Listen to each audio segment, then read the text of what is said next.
तो भाई ये सिंप्लीफिकेशन की दूसरी और सबसे आखिरी क्लास है सिंप्लीफिकेशन की, ठीक है। तो अगर आपने प्रीवियस क्लास सिंप्लीफिकेशन की देखी है तो बढ़िया इंसान है, आप नहीं देखी तो देख के बहुत पिटाई होगी। सुनो मेरी बात, सिंप्लीफिकेशन की ये दूसरी क्लास है और इसमें सारे इंपॉर्टेंट चीज़ें मैं आपको पढ़ा देने वाला हूँ। काफ़ी कुछ चीज़ें इसमें तब भी छूटेंगी, रीज़न क्या है, मैंने आपको बताया है कि हम बहुत लिमिटेड चीज़ें पढ़ रहे हैं एग्जाम के पॉइंट ऑफ व्यू से, ठीक है। क्योंकि 1 महीने का ही टारगेट है और 1 महीने में किसी के पिताश्री भी कंप्लीट मैथ्स पढ़ा नहीं सकते, तो जितनी इंपॉर्टेंट चीज़ें हैं वही हम पढ़ेंगे पूरे 1 महीने में, ठीक है। तो चलिए और शुरू करते हैं, जिसमें आपको प्रैक्टिस और कंसेप्ट दोनों इसमें इस वीडियो में आपको मिलेगी, ठीक। सबसे पहले अगर बात करें तो फ्रैक्शन सीरीज में एक इस टाइप के भी क्वेश्चंस आते हैं जिसमें प्रीवियस ईयर पर इस पे सवाल पूछे गए थे, ठीक है।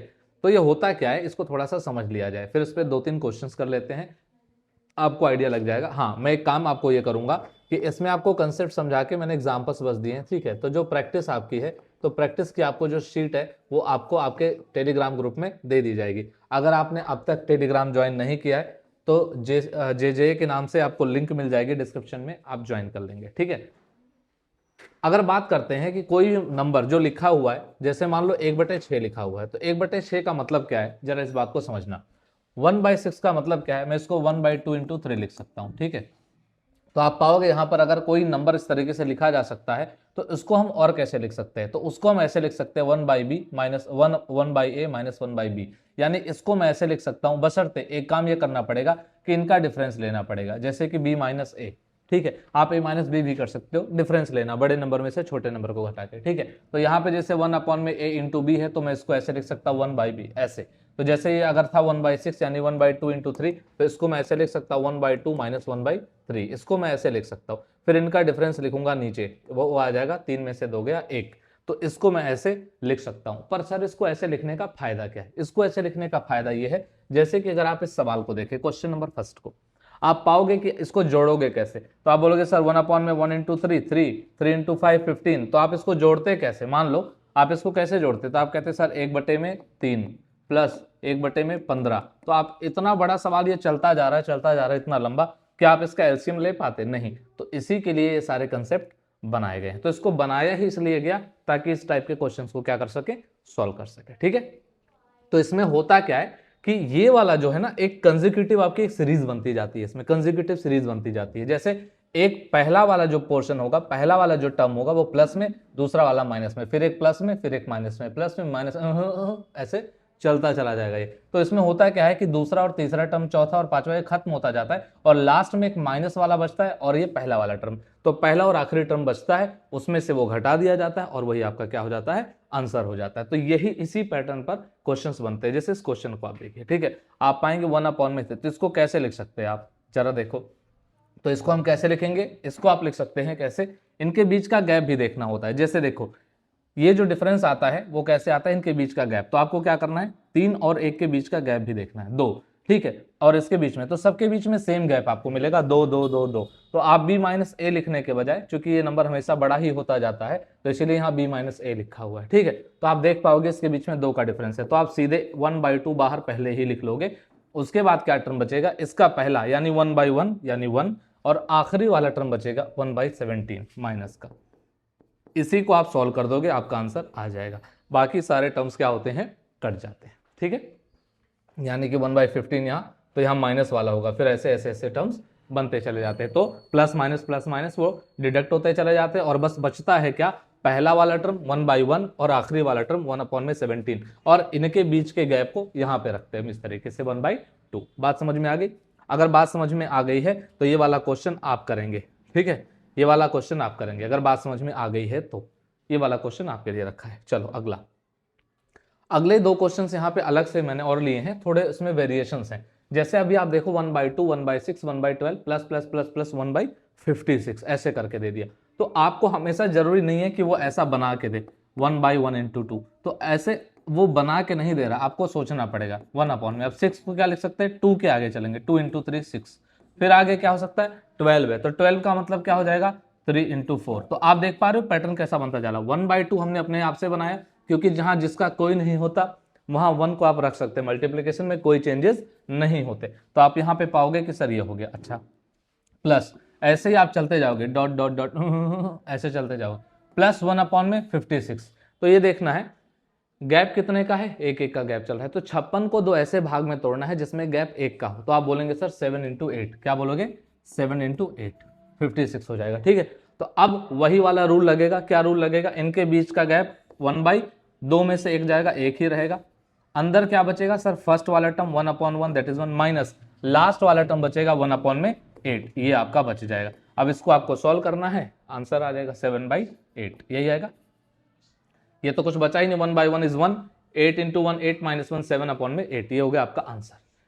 ये वाला क्वेश्चन कैसे करोगे वो मैं आपको बता देता हूं, इसे मैं मिटा रहा हूं। ठीक है, अगर आपको स्क्रीन शॉट लेना है तो ले लेना भाई। ठीक है, SS, अब इसे मिटा रहा हूं। अब आप मुझे बताएंगे कि सर ये वाला 3 टर्म वाला कैसे होगा। मैं आपको इसका कंसेप्ट सिखा देता हूं ताकि 4 टर्म वाला आए तो भी आप कर लो। देखो कुछ चीजें समझना, जब हम 2 टर्म ले रहे हैं, जैसे 1/2 इंटू 3, मान लो ये टर्म आया, प्लस 1/3 इंटू 4, जब ये टर्म आ रहा है 1/4 इंटू 5, जब ऐसे टर्म्स आ रहे हैं तो इसमें हम क्या ले रहे हैं, एक तो इनका डिफरेंस ले रहे हैं, हाँ जी सर 1/1, 2 और 3 के बीच में एक ही का गैप है। ठीक है, अच्छा सर, दूसरी बात, इसका पहला टर्म ले रहे हैं और उसका आखिरी टर्म ले रहे हैं, ये हमारा क्या हो जाएगा, आंसर सॉल्व कर देंगे। ठीक है, लेकिन सर अगर जब ये टर्म 3 हो जाते हैं, अभी 2 थे, अब 3 टर्म आ गए, जैसे आप इस क्वेश्चन को देखो यहाँ 3 टर्म है, ऐसे केस में क्या करेंगे भाई, एक तो इनके बीच का जो गैप होगा वो लेंगे ही लेंगे, वो तो समान है ही, आप देखो कितना है, सबके बीच में एक एक एक एक का गैप है। ठीक है, तो 1/1 वो तो सेम ही रहेगा। ठीक है, अच्छा सर, लेकिन आपको यहाँ क्या देखना है कि जब 2 टर्म थे तो पहला वाला ले रहे थे, ये वाला, ठीक है, ये वाला पोर्शन ले रहे थे, और आखिरी वाला ये वाला ले लेते थे, ये वाला। ठीक है, लेकिन अब आपको टर्म्स कितने दिख रहे हैं सर, अब हमें टर्म्स दिख रहे हैं 3, कितने टर्म दिख रहे हैं 3, तो 3 टर्म होंगे तो इस बार 2-2 को लेंगे, इधर से 2 स्टार्टिंग के और आखिरी के 2, और इनके बीच का क्या ले लेंगे, गैप, बस मामला खत्म। यानी कि ये हो जाएगा 1 डिवाइडेड बाई, इसको थोड़ा ऊपर लिखें तमीज में, यहां पे लिखेंगे 1 इंटू 2 माइनस आखिरी के 2, 1 में क्या क्या है 11 इंटू 12, इसको सॉल्व करेंगे, आंसर आ जाएगा। मैं मान के चलूंगा आपको इतनी मैथ्स आती होगी कि आप इसका एलसीएम निकाल के सॉल्व कर पाए, एक महीने में ऐसे ही पढ़ाया जा सकता है। फाउंडेशन अगर पढ़ना है आपको मैथ्स बिल्कुल स्टार्टिंग से, कि सर यहां से शुरू करो कि 1/2 प्लस 2/3 कितना होता है, अगर ये जोड़ना सीखना है तो इसे फाउंडेशन कहते हैं। यहां से शुरू करेंगे बिल्कुल बेसिक से। अगर आप आर्ट्स के भी स्टूडेंट्स हैं ना, या आप किसी और भी मतलब सब्जेक्ट लेके पढ़े हैं लेकिन फिर भी आपका मैथ्स उतना स्ट्रांग नहीं है, तब आपको यहाँ से जो है पढ़ने के लिए यहाँ से तैयारी करनी पड़ेगी, और उसके लिए 1 महीना नहीं होता है, उसके लिए कम से कम लगता है साल। ठीक है, 7-8 महीने का सिलेबस, लगभग 8 महीने का होता है, और वो 8 महीने का सिलेबस एकदम एग्जैक्ट ठीक से पढ़ने वाला होता है। पूरा करने का तो आदमी जल्दी पूरा भी कर सकता है। इसको सॉल्व कर लेना। सो 1/2 ये तो कोई बात नहीं, 1/1 सम कंप्लीट है, माइनस 1/1 इंटू 12, 12 इंटू 11 कितना हो जाएगा भाई 123, 132 है ना, 132। अब आप बोलोगे सर ये मल्टीप्लाई कैसे कर दिया, तो भाई ये तो सीखना पड़ेगा ना, फाउंडेशन बैच में ये ऐसे ही होता है। ठीक है, तो अब इसको आप सॉल्व करोगे और आपका क्या आ जाएगा, आंसर आ जाएगा। ठीक है, यहां से आगे आपको सॉल्व कर लेना है। चलो, बार टाइप का मैंने आपको एक सवाल पढ़ाया था, लेकिन यहाँ पे क्या है कि मैं आपको एक बेसिक इसका सिखाऊंगा, फिर मैं आपको बताऊंगा कि इसका ट्रिक क्या है, ऐसा होता क्यों है। थोड़ा सा अगर ये समझ के रखोगे तो एग्जाम में बुद्धि काम कर जाएगी। बस इसके लिए बेसिक बता दूंगा थोड़ा सा, बाकी आपको वो ट्रिक बता दूंगा। ठीक है, जैसे अगर आप देखोगे तो उसमें क्या लगा हुआ है, बार लगा हुआ है, 0.52 और 52 के ऊपर क्या लगा है, बार। लेकिन यहाँ पे देखोगे तो 0.22 पे बार नहीं, 75 पे बार है। बार का मतलब ये होता है कि वो नंबर बार बार क्या हो रहा है, रिपीट, बार बार बार देखो हजार, तो बार बार बार वो चलता चला जाएगा, समझे, इसीलिए वो बार लिखा हुआ है। देखो सब जुगाड़ से याद रखने का तरीका है। तो यहाँ पे क्वेश्चन क्या है, 0.52 बार लगा है, मतलब 52 52 52 ऐसे लिखते चले जाना भाई, ऐसे लिखते चले जाना। ठीक है, अब आपको ध्यान क्या देना है कि यहां पर जो नंबर है वो 2 डिजिट का है, पॉइंट के बाद नंबर कितने डिजिट का है, 2। जब 2 डिजिट का है तो आप क्या करोगे भाई, जब 2 डिजिट का है तो आप क्या करोगे, तो आप इसको x के इज इक्वल टू मान लो, x इज इक्वल टू क्या मानोगे, 0.525252, ऐसे कम से कम 3 टर्म तक लिख लियो। ठीक है, लिख लेना। अब इसमें आप क्या करोगे, करना पड़ेगा दोनों साइड 100 से मल्टीप्लाई, 2 डिजिट है तो 2 डिजिट के लिए 100 से मल्टीप्लाई दोनों साइड, तो दोनों साइड जब आप 100 से मल्टीप्लाई करोगे, दोनों साइड जब आप 100 से मल्टीप्लाई करोगे तो क्या बनेगा, तो ये हो जाएगा 100x इज इक्वल टू, यहाँ पे क्या बचेगा 52, क्योंकि 2 डिजिट आप यहाँ पीछे जाओगे, ये पॉइंट जो है 2 डिजिट पीछे चला जाएगा 100 से मल्टीप्लाई की वजह से। सो 52.5252 ऐसे ही चलता जाएगा, ठीक है। अब क्या करेंगे, ये है हमारा इक्वेशन नंबर फर्स्ट और ये है इक्वेशन नंबर हमारा क्या है, सेकंड है। अब इसमें से इसको घटाएंगे, तो इसमें से इसको घटाएंगे तो आप ऐसे समझ लो 100 में से x जाएगा, 100 में से एक x गया 100x में से, तो बचेगा 99x, यही बचेगा। अच्छा, अब 52.5252 में से 0.5252 घटता जाएगा, 52.525252 ये चलता जाएगा। इसी में से हम किसको घटाएंगे, 0.525252 और चलता जाएगा। तो इसमें से ये घटेगा तो ये सारे खत्म हो जाएंगे, सिर्फ बचेगा क्या 52। तो यहां से x की वैल्यू क्या निकल के आएगी, 52 अपॉन में 99, ठीक है भाई। तो ये आपका बचेगा, x की वैल्यू ये निकल के आती है। तो ये तो है कि ये इसका बेसिक है कि बेसिक्स को ऐसे करना है, लेकिन इसका ट्रिक क्या है, अब वो जिनको मैथ्स मतलब अब ये जिनको हैवी लगेगा उनके लिए ट्रिक है। क्या ट्रिक है, बहुत आसान है। जैसे यहाँ पे आप देखो कितने नंबर पे बार है, 2 नंबर पे, तो 52 को ऐसे लिख लेना है, जितने नंबर पे बार है उनके लिए एक एक 9 नीचे लिख लेना है, आंसर आ गया, खत्म बात, इतना सही, ठीक है। ट्रिक के लिए क्या भाई कि जितने नंबर पर जितने डिजिट पर बार है उतने डिजिट के लिए क्या लगा देंगे, 2 बार 9 लिख देंगे, तो x की वैल्यू यहां से क्या आ जाएगी, सीधे सीधे 52 अपॉन में 99। ट्रिक इतना सही। अब जैसे इस नंबर को आप देखो, इसको अगर आप सॉल्व करते तो कैसे करते, सर 0 पॉइंट ये लिखा हुआ इस पर, तो आपको क्या करना है, सबसे पहले आपको इसको लिखना है कि x इज इक्वल टू, यहां पर क्या हो जाएगा वो नंबर, तो आप बोलोगे सर 275 तो है ही, 275 तो है ही, इसमें से जिस पे बार नहीं है उस नंबर को घटा देना है, और नीचे जिस पर बार है उसके लिए 9 लिखना है, और जिस पर बार नहीं है उसके लिए क्या लिखना है, 0 लिखना है। क्या लिखना है, 0 लिखना है, ठीक है। तो यहां से क्या हो जाएगा, x इज इक्वल टू, इसमें से घट जाएगा 273 अपॉन में 990, ये हो जाएगा इसका आंसर। तो ट्रिक ये है भाई, ठीक है, ट्रिक आपको ये अप्लाई करनी है, इस तरीके से ये आंसर आ जाएगा। अगला देखो, फाइंड द वैल्यू ऑफ, अब आपको इसकी वैल्यू फाइंड करनी है। कैसे फाइंड करोगे, वही ट्रिक लगाना है और ट्रिक से ही फाइंड करेंगे। जैसे पहले क्वेश्चन का आंसर यहां पर लगाएंगे, आप ट्राई करना चाहो तो ट्राई कर सकते हो, ठीक है। जैसे यहां पे क्वेश्चन है 11.4, तो 0.4 पे बार लगा हुआ है, तो इसको सीधा सीधा क्या लिख सकते हो आप, 0.4 को सीधा सीधा क्या लिख सकते हो आप, बताओ भाई। तो आप बोलोगे सर इसको हम लिख देंगे क्या, 4 बटे में क्या 9, उसके आगे पीछे कोई नंबर नहीं है, नहीं है, ठीक है सर, प्लस यहाँ पे क्या हो जाएगा, इनको अलग से जोड़ लो, ये जो बाहर वाले नंबर इनको अलग से जोड़ लो, जैसे 11 प्लस 22 प्लस माइनस में 33, माइनस में 33, माइनस में 33 मान लो, ये इनको प्लस में, अब जो बच गए कौन कौन, 4 बटे में 9 प्लस में यहाँ पे 67 है, तो 67 567 567 माइनस किस पर बार नहीं है, 5 पे, तो 5 इसमें से घटा लो, डिवाइडेड बाई 9 9, और 5 पे बार नहीं है तो उसका क्या लिख लेते हैं 0, माइनस 33 का ऐसे ही रहेगा आपका, क्या हो जाएगा यहाँ पर 59 माइनस 5, क्योंकि उस पर बार नहीं है, डिवाइडेड बाई क्या हो जाएगा 9 और 0, ठीक है। बस उसके बाद इसको सॉल्व कर लेना है, ठीक है, खत्म बात।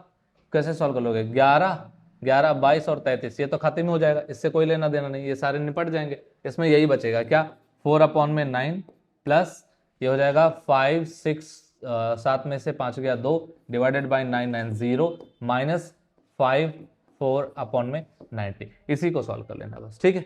डिनोमिनेटर बराबर करके सॉल्व कर लो या एलसीएम लेके सॉल्व कर लो, ठीक है। अगला क्वेश्चन ये वाला आपको करना है, सेम पैटर्न से आंसर आ जाएगा, ठीक है। सेम पैटर्न से आपको इस पे अप्लाई करना है, x प्लस वाई की वैल्यू आएगी उसका डबल कर दोगे, ठीक है। चलो अगली बात है किस पे भाई, सर्ट्स और इंडिसेस पर है। किस पर है, सर्ट्स और इंडिसेस पर है। सर्ट्स का मतलब होता है करनी और इंडिसेस का मतलब होता है घातांक। जरा सुनना इस बात को, जैसे यहां पर एक एग्जांपल लिखा हुआ है 9 के पावर 4 अपॉन में 5, तो आप यहां पे पाओगे कि इस पे जो 4 है ना, ये 4 ये है इंडिसेस, इसको क्या बोलते हैं इंडिसेस, यानी ये घातांक है, घात का अंक है। और ये जो 1 अपॉन में 5 लिखा है ना, ये क्या है, ये पावर है उसके, यानी कि वो क्या है उसका करनी है, क्या है, सॉरी सर्ड्स इसको लिखेंगे ना, यहाँ सर्ड लिखेंगे भाई, सॉरी सर्ड लिखेंगे, उसका सर्ड्स है, यानी कि ये क्या है करनी है, यानी उसका रूट कितना है 1/5 है, ठीक है। अब सुनना, इतनी बात आप समझ गए इसके बारे में, इससे बहुत ज्यादा टेंशन नहीं लेनी, ठीक। समस्या यहां पर है, इसको समझना जरूरी है, कुछ इसके लॉज है जिस पर क्वेश्चन आएंगे तो आपको सॉल्व करने हैं। जैसे a के पावर m इंटू ए के पावर n, तो अगर बेस बराबर होते हैं तो पावर आपस में जुड़ जाते हैं, m प्लस n हो जाएगा, ठीक है। दूसरी बात, अगर a के पावर m है डिवाइडेड बाय a के पावर n, बेस सेम है और अगर उसको डिवाइड करते हैं तो ये ऊपर अगर ले जाके लिखेंगे हम इसको तो ये आपस में क्या होते हैं, घट जाते हैं, m माइनस n।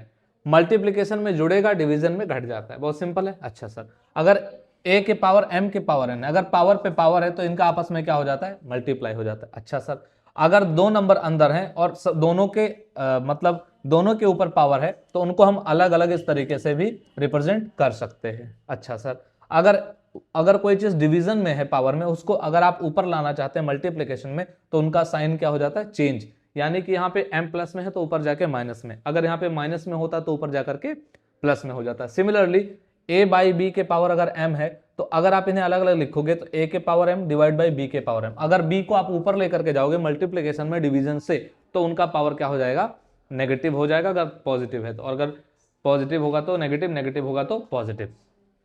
एक लास्ट टाइप का कंसेप्ट देख लेते हैं, बहुत ज्यादा इंपॉर्टेंट, क्योंकि इन पर सवाल पूछे जाते हैं। अभी तक जो आपके एग्जाम में सवाल पूछे गए हैं उसमें से एक जो मैंने आपको बताया सबसे इंपॉर्टेंट था वो ये था, ठीक है, जिस पर सवाल पूछे गए हैं वो ये वाली सीरीज, ठीक है भाई, वो ये वाली सीरीज है जिस पर क्वेश्चन पूछे गए थे। अब जो लास्ट है वो ये है, और ये बहुत ईजी होते हैं आपके एग्जाम के पॉइंट ऑफ व्यू से, आप इसको आराम से कर सकते हो। जैसे अगर कोई नंबर रूट के अंदर है और मल्टीपल टाइम्स मतलब इन्फिनिटिव टाइम्स रिपीट हुआ है तो उसका आंसर वो नंबर खुद ही होता है, बस इतना याद रखना, ठीक है भाई। जैसे root A root A root A root A तो ए उसका answer, root two root two root two root two तो उसका रूट टू आंसर हो जाता है, ठीक है। अब इसको कभी सॉल्व करने के लिए फाउंडेशन बैच पढ़ना पड़ता है, अब जितना हमारे पास टाइम है उसके हिसाब से आपको इतने में ही काम चलाना पड़ेगा, ठीक है भाई। लेकिन अगर फाइनाइट सीरीज होती है तो उसमें क्या होता है, आपको ये देखना होता है, जैसे मान लो 3 बार है ए, under root A under root A under root ए 3 बार है, तो अब इस केस में क्या होगा, ए तो रहेगा ही। अब ध्यान ये देते हैं कि कितने बार रूट है उसमें, जैसे 1 2 3, 3 आया है, इसका मतलब ये है कि हमें 2 के पावर 3 देखना है कितना होता है। तो आप बोलोगे सर 2 के पावर 3 होता है 8, तो नीचे 8 और ऊपर उससे 1 कम 7, ठीक है, यानी 7/8, ए के पावर 7/8 इसका क्या हो जाएगा, आंसर। तो आप ऐसे सोच सकते हो कि अगर मान लो ये 5 बार होता या 4 बार होता, root A root A root A root ए, अगर ये 4 बार होता तो इसका मतलब 2 के पावर 4 कितना होता है, 16, तो आप इसका आंसर लिखते ए के पावर 15/16। बोलो भारत माता की जय, मस्त बात है, ठीक है, इसका आंसर हो जाएगा। लेकिन अगर सर ए प्लस, ये तो सारे मल्टीप्लीकेशन में root A root A root ए, लेकिन अगर प्लस माइनस में आ जाए तो क्या बनती है कंडीशन, वहां 2 पॉसिबिलिटीज बनती है। जैसे एक बार प्लस प्लस प्लस या माइनस माइनस, तो इनमें 2 पॉसिबिलिटी बनती है, एक प्लस वाला जैसे 42 प्लस 42 प्लस 42 रूट में प्लस, और एक -20 -20 -20 ऐसे चलता जाए। तो अगर प्लस वाला चलता जाएगा तो आपको इसमें 2 फ्रैक्शन में ऐसे तोड़ना होता है कि दोनों को प्राइम हो, ठीक है। जैसे मान लो 42 है तो 42 को 2 ऐसे नंबर में तोड़ना है जो कंसेक्यूटिवली एक तरीके से मतलब उनके बीच का गैप 1 हो। जैसे यहाँ पे 42 आया तो 42 को आप कैसे तोड़ पाओगे, तो आप बोलोगे सर 7 × 6, 6 7 42, 7 × 6, तो इसमें आंसर जो होता है वो बड़े वाला, larger number is the answer. तो इसका आंसर क्या हो जाएगा सर, इसका आंसर हो जाएगा 7, ठीक है। अच्छा सर, अगर माइनस में होगा तो जस्ट इसका ऑपोजिट, यानी कि 20 को कैसे ब्रेक करोगे सर, 5 × 4, तो इसमें आंसर जो होता है वो छोटे वाला होता है, आंसर हो गया आपका 4। तो इस तरीके के इतने गरीब गरीब सवाल एग्जाम में इसमें पूछे जाते हैं, मतलब है तो बहुत सारे इसमें पढ़ने के लिए, लेकिन लेवल यही है एग्जाम का, ठीक है। तो आपको उसी के हिसाब से ये सारी चीजें पढ़ा दी है मैंने, तो इसमें इसके पॉइंट ऑफ व्यू से, आपके एग्जाम के पॉइंट ऑफ व्यू से इतना सफिशिएंट है। इनको आपको बस रिवाइज करना है, इनकी प्रैक्टिस क्वेश्चंस आपको टेलीग्राम ग्रुप में भेज दूंगा, इसको आप सॉल्व कर लेना, इन पे जो भी क्वेश्चंस बनते हैं। पूरी उम्मीद है कि जितना आपने अब कल और आज मिला के सिंप्लीफिकेशन में पढ़ा है उतने से ही सवाल आएगा, ठीक है। 98% इसी में से आएगा, 2% तो फिर एग्जामिनर ही जानता होगा, मेरे से पूछ के बनाएगा तब तो बल्ले बल्ले में आपको पेपर ही नहीं भेज दूंगा, ठीक है। समझ में आ गई बात। तो अगर आपको ये क्लास समझ में आई हो तो बताना, आगे भी कंटिन्यू कर दूंगा, ठीक है। अगला क्लास जो है अपना परसेंटेज का है, कोई मिस नहीं करेगा। परसेंटेज बहुत इंपॉर्टेंट है, एग्जामिनर का फेवरेट होता है, क्योंकि उसी पे आपका प्रॉफिट लॉस है, उसी पे और भी उसके आपके सारे क्वेश्चंस बनते हैं, ठीक है। तो चलो मैं मिलता हूं आपसे अगले वीडियो में, तब तक के लिए जय हिंद।